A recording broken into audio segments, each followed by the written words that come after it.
Assalamu alaikum, урматтуу Жалал Абад шаарынын тургундары жана коноктору. Ошондой эле адилеттүү жарандар YouTube каналынын көрөрмандары, хейтерлери, колдоочулары, жаңы фолловерлери. Кайрадан эле Жалал Абадтан чыгып атабыз. Мына азыр мен Жалал Абад сейил багынан, Жалал Абадтагы Жеңиш сейил багынан өтүп баратам. Күндүк эле өтөм да бул жерден. Мен байкадым. Азыр эми монун оюн зооктор бар экен.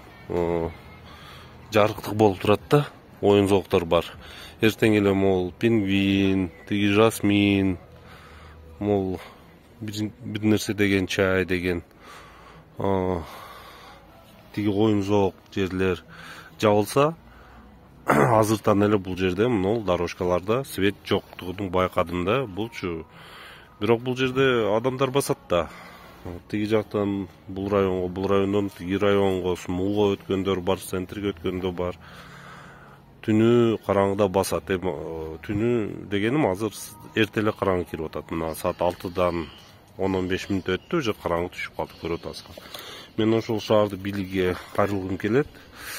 Буну могу жарыктыкты, могу лампаларды, могу аллеядагы адамдар баскан.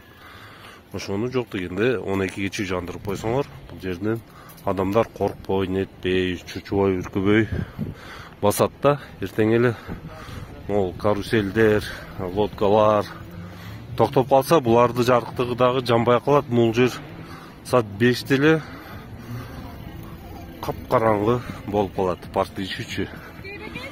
Ошол үчүн ушундай маселени колдойсуңарбы, урматтуу көрүүчүлөр? Мына көрүп атабыз, лампалар өчүп турат. Мына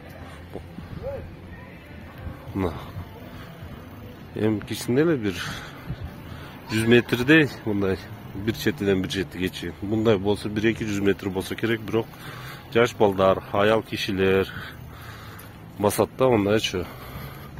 Ошого жок дегенде ошол основной чоң аллеяларда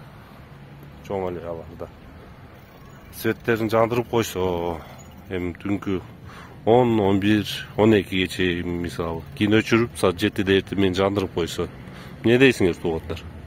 Ассаламу алейкум, урматтуу Жалал Абад шаарынын тургундары жана коноктору, адилеттүү жарандар, YouTube каналынын достору, көрүүчүлөрү, хейтерлери, баарыңарга салам. Кечээ эле тартып чыгардым бүгүн. Эртең жарыктык өчүп калса, могул жерде аттракцион, оюн зооктор токтосо, парктын ичи караңгы болуп калат деп тарттым эле. Ана бүгүн жамгыр жаап, түнү менен оюн зооктор токтоптур. Биз Индиядан же Пакистандан келген досторубуз отурат, скамейкаларда шөйт ошойт. Анда өтүп кетип атам, жөө басып. Караңгы, бар жок караңгы мына. Эми бул жерден